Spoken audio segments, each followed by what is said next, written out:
부모님들께 항상 강의할 때마다 질문에 상대방이 답을 하지 않는다고 뭐라고 하지 말고 상대방이 답할 수 있겠지만 아이들을 위해서 그리고 자신을 위해서 책을 읽어봐라.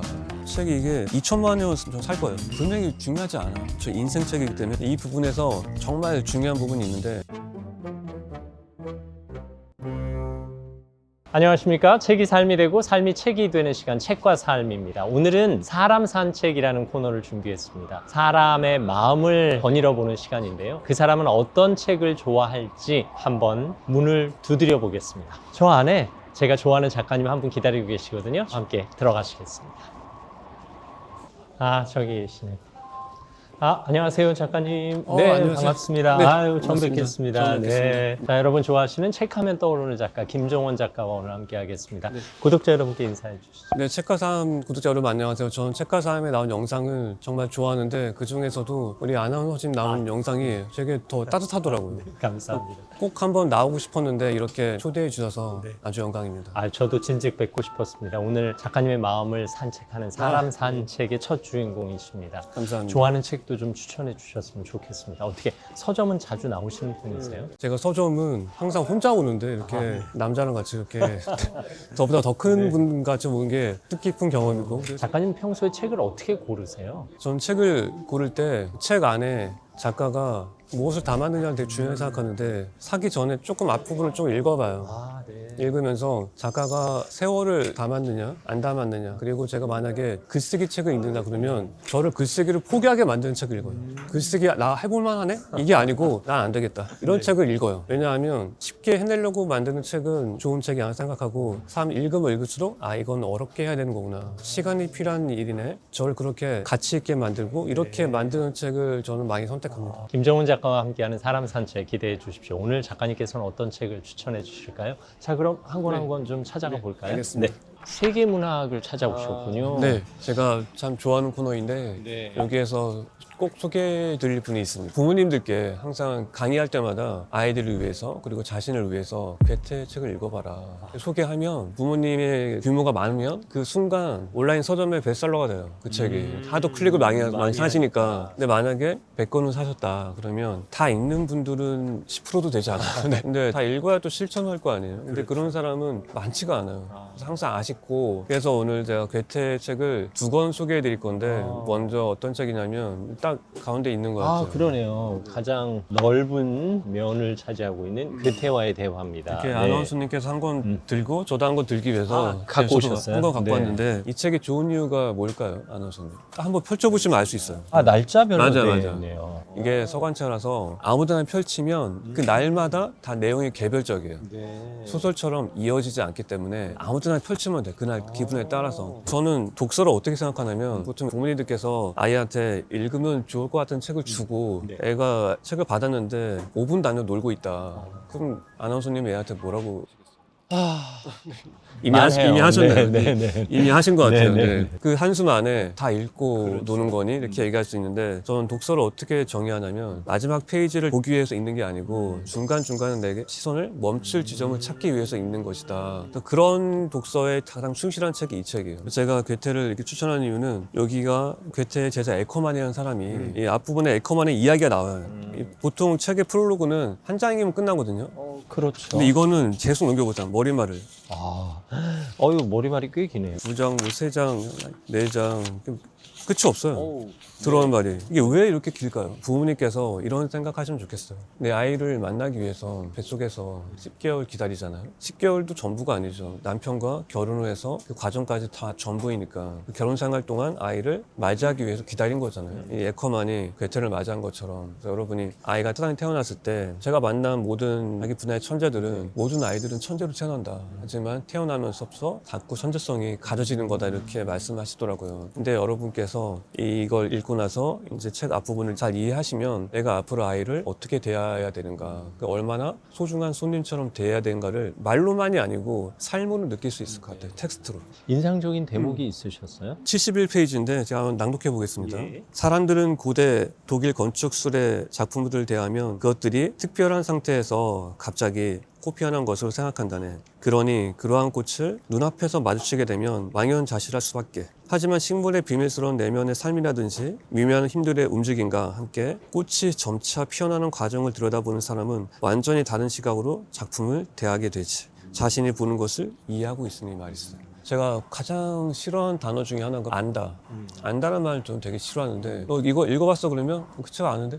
진짜 아닐까? 네, 그 저는 어떻게 생각하냐면 제가 인스타그램을 운영하는데 제가 뭔가 정보를 올리면 가장 많이 나온 댓글이 이거예요. 그거 누가 모르냐? 다 알지. 근데 힘들어서 못하는 거지. 누가 못하냐? 이렇게 댓글 남기단 말이에요. 그거 보면 되게 안타까워요. 왜냐면 이 사람은 자기가 안다고 말함으로써 영원히 아예 기회를 놓쳐버렸어요. 진짜 아는 사람은 안다고 말할 시간도 없어요. 하고 있으니까. 제가 지금까지 책을 한 130권 냈거든요. 아, 그러셨어요. 냈는데 모든 책이 다 잘 되진 않았단 말이에요. 잘 안 된 책이 너무 많았고 초창기에는 제가 투고 메일을 한국에 있는 출판사 다 보내가 100군데 보내가지고 그 중에 하나는 다른 직업을 구하는 게 어떻겠습니까? 아, 심지어. 네, 정중하게. 네. 정중하게 열받게 이렇게 했었는데 근데 그런 과정을 베스트셀러 코너에만 보면 모르게 돼요. 저 사람이 이렇게 아나운서님처럼 멋지게 정장 입고 지금은 있지만 청바지 입고 뛰었던 시절이 있을 거 아니에요. 그럼요. 네, 근데 그거를 안 보려고 하게 돼요. 근데 우리가 안다는 말 제외하고 알고 싶어. 저 사람의 가치를 느끼고 싶어. 이렇게 표현을 바꾸면 자연스럽게 어떤 과정을 거쳐왔을까 하면서 어떻게 될까요? 존경하게 돼요. 근데 그 과정을 안 보면 결과만 보면 질투하게 되죠. 존경과 질투는 시각의 차이인 것 같아요. 그러면 이제 괴테와의 대화를 꽂아놓고 다음 책을 한번 또 찾아서 떠나보겠습니다. 작가님과 함께하는 사람 산책이 아주 즐겁습니다. 자, 이번엔 저를 인물칸으로 데리고 오셨네요. 어디 있을까 찾아보시겠어요? 여기 바로 문이네요. 오, 이것도 꽤 두껍죠? 묵직합니다. 네. 제 책의 공통점이 1000페이지 넘는다. 무게가 이것도 1030쪽. 그렇죠. 예. 그 비싸요. 나의 인생 시와 진실이라는 이게- 제목은 본 적이 있어요. 이게 제목입니다. 그러면 작가님도 이 책 이 버전으로 읽으신 저 이 거예요? 책을 제가 그래서 하나 준비해왔는데 네. 저는 약간 제가 워낙 예전부터 괴테를 좋아해서 이렇게 더 무겁습니다. 양장이라서. 그러네요.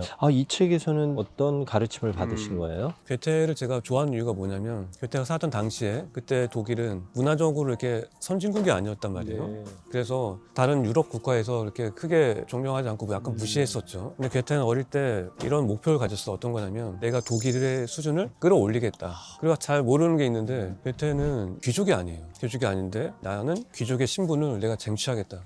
열심히 해서. 근데 그러려면 나는 문해력이 필요하다. 나름 목적의식이 분명했네요. 맞습니다. 근데 그걸 다 20대 초반에 저는 괴테 스품을 쓰면서 다 쟁취했죠. 그 책을 통해서 바이에르 공국의 초대가 돼서 재상이 되었고 그리고 그 책이 세계 최초의 베스트셀러가 돼서 전 유럽에 번역이 되었고 번역이 되었는데 불구하고 유럽의 그 귀족들이 원문을 읽고 싶어서 독일어를 공부했어요. 그 정도예요? 네. 엄청난 사람이다. 그러면 진짜 어마어마한 영향력 그리고 나라의 영향력을 키워낸 셈이네요. 맞습니다. 네. 그래서 제가 그 책을 소개하면서 괴테의 어린 시절에는 대체 어떤 게 있었을까 그 생각이 들었어요. 괴테가 10살 전에 5개 국어를 이미 마스터했거든요. 근데 또 말하면 혹하죠. 내 아이도 할 수 있지 않을까? 근데 모든 아이가 할 수는 없다. 이 부분에서 정말 중요한 부분이 있는데 어떤 법칙이든 100% 맞을 수는 없어요. 근데 부모님 입장은 달라요. 부모님 입장에서는 내 아이가 100%니까 아이를 위한 그 방법은 60, 70% 맞는데 안 맞는 30% 아이들이 있어요. 근데 그렇다고 해서 내 아이가 100% 좀 느껴져서 그걸 적용하지 않는다면 나만 손해이니까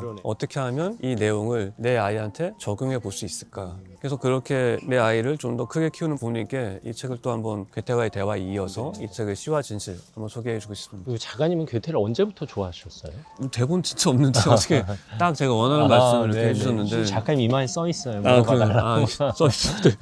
저희 할머니가 계세요. 전 할머니와 할아버지께 많은 걸 배웠는데 할머니가 저한테 어렸을 때 저를 안고 괴테가 손자한테 했던 얘기를 해주셨어요. 이렇게 말씀해 주셨어요. 종원아, 하루에는 1시간이 24개가 있고 1시간에는 1초가 수천 개나 있단다. 너는 무엇인지 할 수 있는 아이란다. 이렇게 말씀해 주셨어요. 이 괴테가 손자한테 했던 얘기. 전 모든 메시지는 이해하는 사람의 몫이라고 생각을 해요. 맞습니다. 말한 음성이 아니고 네. 내가 무엇을 이해했느냐. 저한테 어떻게 도착했냐면 1분의 시간이 있으면 1분 동안 할 수 있는 일을 하면 돼. 1분이 작다고 안 할 핑계로 대지 말고 1분 동안 할 수 있는 일을 하자. 그래서 전 초등학교 때도 학교에서 집에 돌아오면 10분 남았네? 10분 동안 읽을 수 있는 책을 읽다 가자. 누가 뭐라고 하지 않아도. 괴테가 저를 그렇게 만들어준 사람이라서 여러분도 이걸 알게 되면 여러분 아이들도 힘들지 않게 그렇게 만들 수 있지 않을까 생각이 들어요. 저희는 지금 사람 산책을 하고 있습니다. 서점에서 직접 작가님과 대화를 나누고 있는데요. 산책이다 보니까 현장 소음이 좀 들어가고 있는 점, 특히 서점 소음이라는 점 인지해 주시면 좋겠습니다. 이 괴테와의 대화도 그렇고 괴테의 자서전, 나의 인생, 시와 진실도 그렇고 정말 부모님이 읽으면 딱 좋은 그런 책이 아닐까 싶은데, 그러면 반대로 괴테를 만나고 나서 나는 이런 일은 안 할 거야, 혹은 이런 말은 안 할 거야, 뭐 이런 다짐도 하신 적이 있어요? 괴테 하는 얘기를 들으면 사람이 지혜롭게 말한다는 게 얼마나 아름다운 일이고, 산다는 게 바쁜 일상에 살고 있지만 언어를 바꿈으로써 자연에서 살아갈 수 있는 그런 뉘앙스를 우리 삶에 부여할 수 있다, 그런 생각이 들었어요. 그래서 제가 또 중요한 게 요즘에 책 모임을 많이 하잖아요. 여럿이 같이 모여서 읽는 건데 괴테도 독서 모임을 했단 말이에요. 식탁 대화를 했어요. 식탁에 앉아서 대화를 했는데 대신 요즘에 한 것 좀 다른 게 뭐냐면 직업이 다 달라요. 이건 어떤 걸 의미하냐면 비유해서 같은 책을 주지만 다른 곳에 줄치는 사람들, 그래야지 내가 왜 쳤는지를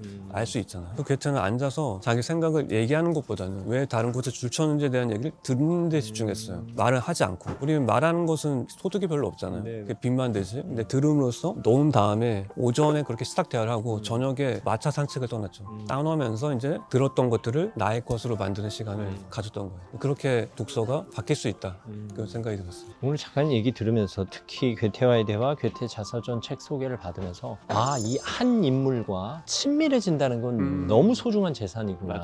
이거 좀 닮아야 되겠다 생각했어요. 그래서 여러분이 좋은 책을 발견했을 때 산다면 상위 20% 안에 드는 거고 읽기까지 한다면 5% 안에 드는 거다. 그래서 읽기만 해도 5%예요. 너무 근데 안 읽고 막 커피만 마시고 이렇게 책거 아끼는데, 여러분이 세상에 가장 싼 게 책이고, 맞아요. 전 책이 이게 2천만 원이면 좀 살 거예요. 금액이 중요하지 않아. 제 인생을 이렇게 달려있기 때문에, 저 인생 책이기 때문에 전 그래서 요즘 반려견 이런 거 있잖아. 반려견, 반려묘? 반려책이 필요하다. 맞아요. 이 책 힘들 때마다 아무 때나 꺼내보면서 내 마음과 위로를 받을 수 있는 책. 그리고 한 사람의 어른을 내 옆에 모시는 일이기도 하고. 사람 산책, 괴테 자서전까지 만나봤습니다. 한두 권 더 소개해 주셔야죠. 알겠습니다. 자, 이 책은 또 이렇게 꽂아놓겠습니다. 자, 이제 또 다음 책을 찾아가 볼까요? 근데 이 코너에 있었는데 네네. 한번 어디 있나 보시겠어요? 책 제목이 눈에 안 보이는 것 같은데 책이 워낙 오래돼가지고 품절이 된 것 같아요. 제목이 뭐예요? 제목이 한번 제가 꺼내서 알려드릴게요. 네. 제목이 홀로 사는 즐거움. 예. 법정 스님의 책인데, 네. 이 책은 할머니께서 되게 좋아하는 책이고, 저는 책은 가족을 따라가는 것 같아요. 또 저 할머니 또 딸 아들들이 다 좋아하는 책이에요. 저한테 똑같이 이렇게 말씀하세요. 법정 스님 책을 읽으면 마음이 맑아져, 차분해져. 저도 아버지가 좋아하는 책이 있었어요. 엔토 슈사쿠 책을 좋아하셨는데 청소년기만 해도 아버지는 왜 이런 책을 읽지? 라고 생각했어요. 근데 어른이 돼서 엔토 슈사쿠의 침묵을 읽고 나니까 이래서 아버지가 좋아했구나 해서 가족을 따라가는 그 느낌이 무슨 말씀인지 알겠네요. 내가 예전에 읽었던 문장이 좋은지는 알겠는데 무슨 의미인지 몰랐는데 살다 보니까 이게 이거였구나. 두 개를 결합해가지고 그냥 깨달음을 얻게 되는 거죠. 그게 진짜 전 깨달음 생각하는데. 독특한 문장이 보여요. 홀로 있을수록 함께 있다? 어떻게 또 잘 찾아냈어? 네, 이건 대본이 없는 건데 이건 보자마자 아는 사람은 알아요. 네네. 아는 사람. 이거 진짜 멋진 문장이다. 이거 쉽게 쓸 수 네. 없는 문장이죠. 이 문장을 보면 너무 전율이 묻어서 너무 아름답죠. 누군가와 함께 있을 때 그는 온전한 자기 자신으로 존재할 수 없다. 홀로 있다는 것은 어디에도 물들지 않고 순수하여 자유롭고 부분이 아니라 전체로서 당당하게 있습니다. 결국 우리는 홀로 있을수록 함께 있는 것이다. 야, 이게 어떻게 보면 철학적 사유인데 뭔가 귀에 쏙쏙 들어오는 느낌이네요. 이건 정말 보석처럼 아름다워서 오, 보석함이 네. 담아준 문장인데, 이건 진짜 필사하면 딱 좋은데, 이걸 보면서 저는 많은 사람들이 이런 걱정을 해요. 내가 저 무리에 안 섞이면 안 되는 거 아닌가? 나는 왜 혼자 있지? 좀 이상한 사람 아닌가? 난 너무 외로웠다. 약간 강박이 있죠. 그런 게 있죠. 근데 저는 그런 걸 전혀 생각하지 않거든요. 어떻게 생각하냐면, 우리는 혼자 있는 게 외로운 게 아니고 혼자 있지 못하는 게 외로운 사람이다. 혼자 있는 사람은 가장 강한 사람이다. 뭔가 하고 있으니까. 아이도 마찬가지. 어디 아이들이 유아원 유치원 가면 혼자서 뭔가 하고 있으면 선생님들이 걱정해. 혼자서 뭐 하는 거야? 니네들 같이 안 놀아주고 뭐 하고 있어? 그럼 혼자 있으면 머쓱해져. 혼자 있으면 안 되나? 항상 같이 있어야 되나? 싫은데? 나 지금 이거 열심히 재밌게 하고 있었는데. 그래서 아이들이 구석에 혼자 있으면 자기만의 구석을 만들고 있는 중이다 생각하시고 한 문장 한번 남겨볼까요? 네. 언제 어디서나 모든 것을 긍정적으로 생각하라. 그러면 그가 서 있는 자리마다 향기로운 꽃이 피어나리라. 아니라 자신의 존재를 있는 그대로 받아들이지 못하면 불행해진다. 진달래는 진달래답게 피면 되고 민들레는 민들레답게 피면 된다. 남과 비교하면 불행해진다. 이런 도리를 이 봄철의 꽃한테서 배우라. 아름다움의 본질에 대해서 옛 스승은 다시 말한다. 일 없는 사람이 귀한 사람이다. 다만 억지로 꾸미지 마라. 있는 그대로가 좋다. 여기에서 말한 일 없는 사람은 하는 일 없이 빈둥거리는 사람이 아니다. 일을 열심히 하면서도 그 일에 빠져들지 않는 사람, 일에 눈 멀지 않고 그 일을 통해서 자유로워진 사람을 가리킨다. 억지로 꾸미려 하지 마라. 아름다움이란 꾸며서 되는 것이 아니다. 본래 모습 그대로가 그만에 지닌 그 특성의 아름다움이 아니겠는가. 철없는 사람이 꽃철에 철없는 이야기를 늘어놓았다. 내 곁에서 꽃들이 환하게 웃고 있다. 이걸 제가 낭독해 드렸습니다. 이 글을 읽으면서 저는 30년 넘게 KBS라는 직장에 있었잖아요. 그때만 해도 아나운서답게 일해야 된다라는 요구를 많이 받았어요. 근데 회사를 떠나고 나니까 이제 저는 김재원답게 일하면 되는 거예요. 그 자유로움이 크더라고요. 그리고 회사를 다닐 때는 돈을 벌기 위해서, 월급을 받기 위해서 일한다라는 느낌이었는데 지금은 즐거운 일을 하고서 돈도 주네? 이런 느낌이 돼버렸어요. 맞아요. 이게 이 마인드가 되게 중요한 것 같아요. 지금 엮여 있는 것은 풀기 위해서 엮여져 있는 것이다. 이렇게 생각을 바꾸면 가능성에서 세상을 보기 시작할 것 같습니다. 제가 배우는 게 참 많습니다. 제가 많이 배웠습니다. 자, 오늘 또 홀로 사는 즐거움을 배웠습니다. 자, 다음 책을 또 한두 권 소개해 주실까요? 감사합니다. 네. 네, 이번엔 시 베스트 코너로 왔네요. 여기에 누워있는 책은 아닌 모양이죠? 이게 워낙 오래된 책이라서 네네. 제가 이럴까봐 또 계속 준비했지만 네. 문지사와 창비사 시집을 되게 좋아해요. 예. 좋아하는데 한번 제가 소개해 보겠습니다. 이 문지사도 그렇고 창비사도 그렇고 한결같은 얼굴을 지켜낸다는 게 맞아요. 쉽지 않은 일인데. 시집이 비싸지 않잖아요. 그렇죠. 이것도 하나는 문주가 하나는 창비네요. 제가 좋아하는 시인이 한민복 시인인데 네 아시죠? 네.